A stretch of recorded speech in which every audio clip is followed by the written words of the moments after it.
Hello students, good morning. So today we are starting our chapter 8, which is letters of inquiry regarding financial status and collection of letters. तो यहाँ पे दो part में chapter divided है, जहाँ पे first है जो लेटर राइटिंग होगी वहाँ पे फाइनेंशियल स्टेटस के रिगार्डिंग लेटर राइटिंग होगी, और सेकंड है कलेक्शन ऑफ लेटर। तो जब सप्लायर उसने जब क्रेडिट पे गुड्स दिए होते हैं तो थोड़े टाइम के बाद वो कलेक्शन के लिए ट्रांजेक्शन्स करते हैं। तो अगर कोई पार्टी पेमेंट नहीं करती है तो उनको कलेक्शन लेटर सेंड होते हैं ताकि पेमेंट जल्द से जल्द आ जाए। तो कलेक्शन लेटर में भी स्टेजेस होते हैं, फर्स्ट स्टेज से लेके फोर्थ स्टेज तक लेटर राइटिंग होती है। तो आपको कैसे पता चलेगा कि कौन सा लेटर किस स्टेज में है? तो वो आपको जो क्वेश्चन दिया होगा उसमें से दो बार रीड करके समझना है कि वहाँ पे जो लेटर राइटिंग होगी वो किस स्टेज वाइज होगी। वहाँ पे कलेक्शन लेटर हमें लिखना है तो किस स्टेज वाइज लिखना है, कैसे लिखना है। तो पहले क्वेश्चन प्रॉपरली रीड करना है, उसके बेसिस पे आप उसका आंसर लिख सकते हो। ओके, तो ये हुआ collection of letters. And next है फाइनेंशियल स्टेटस के रिगार्डिंग लेटर्स। तो सप्लायर जब क्रेडिट पे गुड्स देते हैं तो उससे पहले जो फीम है, जो कस्टमर है, क्लाइंट की फीम है, उनकी इंफॉर्मेशन गैदर करते हैं। तो वो इंफॉर्मेशन फाइनेंशियल स्टेटस के रिगार्डिंग इंफॉर्मेशन कैसे गैदर कर सकते हैं? तो कस्टमर फीम से ये सप्लायर फीम रेफरेंस पूछ सकती है। रेफरेंस जो उन लोगों ने रिफ़र किए होंगे उनमें बैंक का नेम मेंशन होगा। तो फिर बैंक के पास से वो ये सारी कस्टमर फीम की डिटेल्स गैदर कर सकती है, उनसे पूछ सकती है कि वो पेमेंट में रेगुलर है या नहीं, उनकी फाइनेंशियल कंडीशन कैसी है। तो इसकी बेसिस पे ये सारी जो इन्फॉर्मेशन गैदर होगी उसके बेसिस पे डिसीज़न लिया जाएगा कि जो क्लाइंट फीम है उनको क्रेडिट पे गुड्स दिए जाए या फिर नहीं। तो इस चैप्टर में कलेक्शन लेटर्स आते हैं एंड नेक्स्ट है फाइनेंशियल स्टेटस के रिगार्डिंग क्वेश्चंस। ओके, सो यहाँ पे आपको फर्स्ट लेटर्स राइट डाउन करने हैं, और यस इस चैप्टर का वेटेज 8 to 10 मार्क का होगा। सो फर्स्ट लेटर राइटिंग के रिगार्डिंग डिस्कशन करते हैं कि आपको इस चैप्टर में से कौन कौन से लेटर अपनी नोटबुक में राइट डाउन करने हैं। तो फर्स्ट हमारा लेटर है write a letter to Ravi furniture mart furnishing them reference. तो यहाँ पे जो रेफरेंस पूछा गया है तो उसके रिगार्डिंग हमें रिप्लाई लिखना है। तो रिप्लाई हम कैसे लिखेंगे? तो हम यहाँ पे रेफरेंस यहाँ पे मेंशन कर सकते हैं। हम हमारा बॉडी पैराग्राफ कैसे स्टार्ट करेंगे? तो हम वहाँ स्टार्टिंग में ये मेंशन कर सकते हैं कि कौन सी डेट पे लेटर रिसीव हुआ था जहाँ पे पूछा गया था रिगार्डिंग रेफरेंस। तो उसके बाद रेफरेंस आप बिलो मेंशन कर सकते हो, और रेफरेंस में अदर फीम्स भी मेंशन कर सकते हो या फिर अदर सप्लायर फीम्स जिसके साथ आपके बहुत सारे अच्छे रिलेशन है या फिर आप बहुत ईयर से उनके साथ ट्रांजेक्शन है, टच में है, तो उस फीम का नेम एड्रेस मेंशन कर सकते, या फिर आपकी बैंक की डिटेल मेंशन कर सकते हैं ताकि क्या होगा कि वो बैंक से रिफ़र कर सकते हैं। तो बैंक एक अच्छा रेफरेंस है, तो आपको बैंक और या फिर कोई फीम और इंस्टीट्यूशंस का, फाइनेंशियल इंस्टीट्यूशन का रेफरेंस यहाँ पे देना होगा। तो उनका एड्रेस, उनकी कॉन्टैक्ट डिटेल भी मेंशन करनी होगी। और जब ऐसा कोई क्वेश्चन आए तो वहाँ पे ओनली एक रेफरेंस नहीं देना है, 2 रेफरेंस तो मिनिमम आपको देने हैं। ओके, तो ये रेफरेंस लेटर के रिगार्डिंग क्वेश्चन हुआ। नेक्स्ट लेटर है हमारा write a letter to Neelkanth wooden mart Anand furniture information about financial status of Paras furniture. तो यहाँ पे एक फीम को दूसरे फीम के रिगार्डिंग पूछा गया है, तो यहाँ पे आपको अपना ओपिनियन बताना है। तो क्वेश्चन एक बार रीड करना है कि यहाँ पे क्या पूछा गया है। ओके, देन नेक्स्ट है letter giving partly positive opinion. तो यहाँ पे ये सब्जेक्ट मैंने मेंशन किया है, आपको इसके ऊपर से लेटर पूरा बनाना है, और उस लेटर में आपको बॉडी पैराग्राफ ऐसे मेंशन करना है जहाँ पे ओपिनियन शो हो बट वो पार्टली पॉजिटिव हो।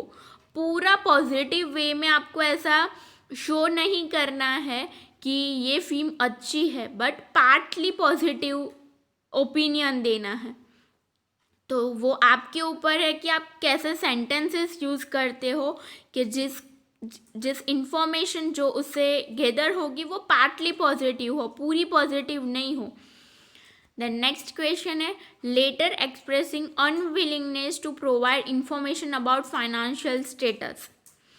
तो यहाँ पे आप अनविलिंगनेस भी शो कर सकते हो। किसी और फिल्म ने आपको थर्ड पार्टी के रिगार्डिंग इंफॉर्मेशन पूछी है तो वहाँ पे आप अपनी अनविलिंगनेस भी शो कर सकते हो। ऐसा नहीं है कि आपको एवरी टाइम वहाँ पे दूसरी फिल्म के रिगार्डिंग इंफॉर्मेशन देनी रिक्वायर्ड है, आप वहाँ पे डिनाई भी कर सकते हो। द नेक्स्ट लेटर है हमारा Sun Pharma company Ahmedabad sold different medicine on different date to Shreya medical store Vadodara on credit of 1 month, but after the specified time limit no payment has been received. Write a recovery letter to Shrey Medical Store on behalf of Sun Pharma Company. तो ये collection letter है हमारा जहाँ पे credit थी 1 month की, but कोई collection नहीं हुआ है, कोई पेमेंट सामने वाली पार्टी ने नहीं किया है।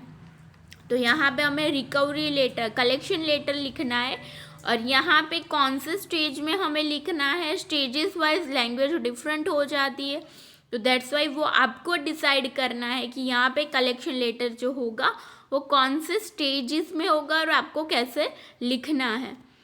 ओके, तो ये हुआ लेटर राइटिंग का सेक्शन। उसके बाद इस चैप्टर में से पॉसिबिलिटीज़ है कि 1 mark के क्वेश्चन भी आ सकते हैं। तो यहाँ पे आपको इवन MCQs भी मेंशन है जो आपको अपनी नोटबुक में राइट डाउन करने हैं। To expand the scope of business, in which of the following sales method is not required to know the financial stability? So ये जो MCQs यहाँ पे मेंशन है उसके आंसर आपको खुद फाइंड आउट करने हैं। Whose opinion is considered more authentic while inquiring about the financial status of firm? तो किसका ओपिनियन ज़्यादा ऑथेंटिक माना जाता है रिगार्डिंग फाइनेंशियल स्टेटस? जब हम ओपिनियन पूछते हैं रिगार्डिंग फाइनेंशियल स्टेटस तब किसका ओपिनियन ज़्यादा ऑथेंटिक माना जाता है? What is to be verified to know the financial status? तो फाइनेंशियल स्टेटस वेरीफाई करने के लिए, फाइनेंशियल स्टेटस जानने के लिए हमें क्या वेरीफाई करना होता है? Which of the following is the chief aim of letter of collection? तो कलेक्शन लेटर का एम क्या है, ऑब्जेक्टिव क्या है? कलेक्शन लेटर्स जब हम राइट डाउन करते हैं तो उसका मेन गोल क्या है वो आपको पूछा गया है। By which other name the collection letters are known? तो कलेक्शन लेटर क्या होते हैं कि हम ये जो पेमेंट बाकी है उसको रिसीव करने के लिए ये लेटर लिखते हैं, तो उसको दूसरे कौन से नेम से जाना जाता है? Why is it necessary to recover payment in business on time? तो कलेक्शन लेटर हम इसीलिए लिखते हैं कि पेमेंट आ जाए। तो वो पेमेंट हमारे लिए क्यों इम्पॉर्टेंट है? बिकॉज एज अ सप्लायर जब हम क्रेडिट पे गुड्स देते हैं तो वहाँ पे एक टाइम पीरियड फिक्स होता है कि इतने टाइम में इस फीम से इतने रुपीज़ आ जाएंगे, तो हम फिर उस रुपये से दूसरा कुछ इन्वेस्टमेंट करके रखते हैं या फिर पहले से प्लानिंग करके रखते हैं। सो इससे क्या होगा कि अगर कोई पेमेंट नहीं आया है तो हमारी जो एज अ सप्लायर जो वर्किंग साइकिल होगी बिजनेस की वो डिस्टर्ब हो जाएगी। तो दैट्स वाई वो प्रॉपर टाइम पे होना चाहिए। What should be inside in the customer in the letter of collection? तो ये MCQs है जिसके आंसर आपको खुद फाइंड आउट करने। उसके बाद नेक्स्ट ये 2 क्वेश्चंस दिए गए, 2 स्टेटमेंट है यहाँ पे जिसको आपको एक्सप्लेन करने। फर्स्ट स्टेटमेंट है to recover payment is an art. तो जो क्रेडिट पे गुड्स दिए हुए हैं तो उसके बिहाफ में पेमेंट रिकवर करना, रिसीव करना एक आर्ट है। वो आर्ट एवरी बिजनेसमैन को पता होना चाहिए, बिकॉज जब आप क्रेडिट पे गुड्स देते हो तो पेमेंट में डिले एक नहीं तो दूसरे टाइम हो ही जाता है, बिकॉज अनसर्टेनिटी होती है बिजनेसेस में। तो वो पेमेंट को कैसे रिकवर किया जाए वो एक आर्ट है। रिकवरी मनी और be prepare for insolvency, because जब मनी रिकवर नहीं होती है, जब पेमेंट रिसीव नहीं होता है, तो वो किसे इफेक्ट करता है? तो बिजनेस की वर्किंग साइकिल को इफेक्ट करता है, मैनेजमेंट को इफेक्ट करता है। तो दैट्स वाई अगर मनी रिकवर नहीं कर पा रहे हम, तो उसके साइड इफेक्ट की तरह हमें प्रिपेयर रहना चाहिए बिजनेस की इंसॉल्वेंसी के लिए। ओके, तो ये दो स्टेटमेंट है जो एक्सप्लेन करने हैं, इसको अंडरस्टैंड करके आपको इसको एक्सप्लेन करने हैं। देन ये MCQs राइट डाउन करने हैं और ये 5 लेटर्स है जो आपको लिखने हैं।